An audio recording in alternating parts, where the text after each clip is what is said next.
Hello and welcome everyone to your Monday edition of the Daily 8 on the News 8 Live Desk. Phil Pinarski here once again with the top 8 stories that you need to know for your day. Happy Veterans Day, everyone. Hope you had a good weekend. Thank you all so much for joining us today. We have a full slate of news to get into, including our top story of the day. We are currently working to learn more about an officer-involved shooting that took place in Grand Rapids Friday night. According to the Grand Rapids Police Department, the shooting took place outside of Trinity Health near Maple Street and Jefferson Avenue at about 10:45 p.m. on Friday. Officers responded to the area after receiving a call of someone saying that there was a man in the middle of the road brandishing what appeared to be a gun. Body camera footage released by GRPD shows officers telling the man to drop what he had in his hands multiple times. It was then that one of the officers in the video said that the man had pointed what appeared to be a gun at them before the officers fired several shots at the man. He was taken to a nearby hospital but was pronounced dead shortly thereafter. Police Chief Eric Winstrom held a press conference on Saturday where he said that the man was holding what the man was holding at the time of the shooting was a gun-shaped object but didn't appear to be a functioning firearm. Michigan State Police have now begun an investigation into the shooting, and the officers involved have been put on administrative leave. And heading to Caledonia Township now, where a mother and her 17-month-old child were killed in a car crash Sunday morning. According to the Kent County Sheriff's Office, the crash occurred around 10:30 a.m. near 84th Avenue and Thornapple River Drive. The driver of the truck, a 40-year-old man, was headed westbound while the mother was tending to the child in the back seat. The mother was unbuckled at the time. The truck then began to hydroplane and it hit an embankment. That's when the child and the mother were both thrown from the vehicle, according to officials. They were pronounced dead despite efforts from an off-duty ER doctor who saw the crash happen. The crash now remains under investigation at this time.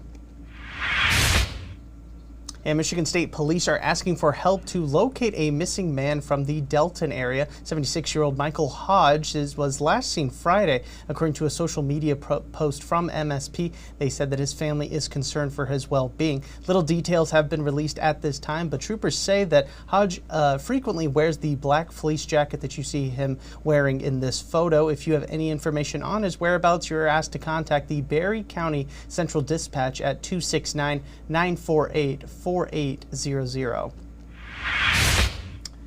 And we're heading out of state for this next story, but it's such a wild one we had no choice but to talk about it on the Daily 8. Last week, 43 monkeys escaped a medical research facility in South Carolina, and the search to bring them back has been anything but easy, but officials have announced that more than half of them are now back at the compound. The monkeys that have been recaptured are said to be in good health. All of the escaped primates are females and about the size of a house cat, making it a little bit more difficult to catch them. As for the residents living in the area, the good news is that officials say that they pose no threat to public health.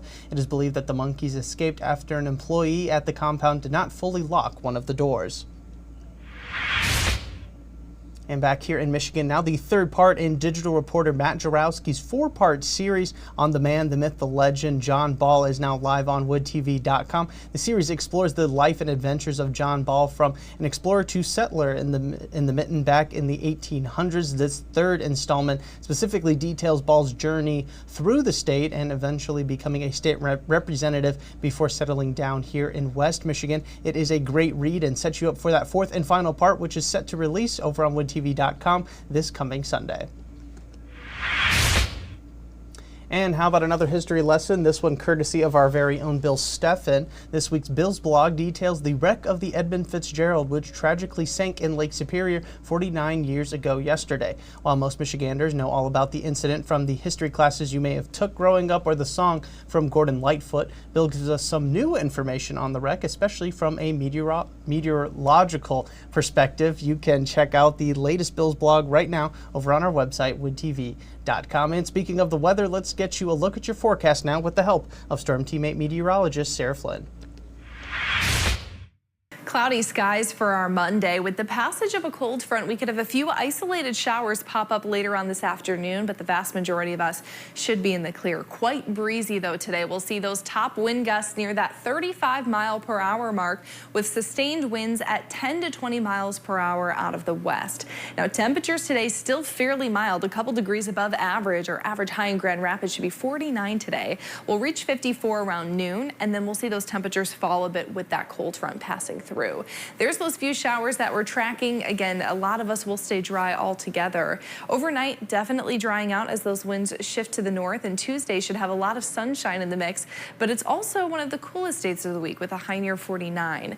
Another rain chance picks up Wednesday in that Thursday time frame. Behind that system, temperatures will warm again. We'll see mid to upper 50s for highs into the weekend, with a couple more showers looking quite likely on Saturday and possible on Sunday and Monday. And thank you, Sarah. And we end today's show with some promotion for an incredible special that you can watch right here on Wood TV 8 tonight. It's our Veterans Voices special, and we will be sharing the stories of veterans from across West Michigan in this half-hour-long broadcast. The special report will celebrate the 100th anniversary of the Battle Creek VA Medical Center, show you a therapy garden that's helping vets in Kalamazoo, a former Marine pilot who now teaches at the West Michigan Aviation Academy, and so much more. Again, it all kicks off tonight on Wood TV 8 starting at 7 p.m. And that is going to do it for us today on the Daily 8. Don't worry, we'll be back again tomorrow with 8 more stories that you need to know for your Tuesday. I want to thank everybody so much for tuning into this latest edition of the News 8 Live Desk. I'm Phil Pinarski, and we hope you have a great rest of your day.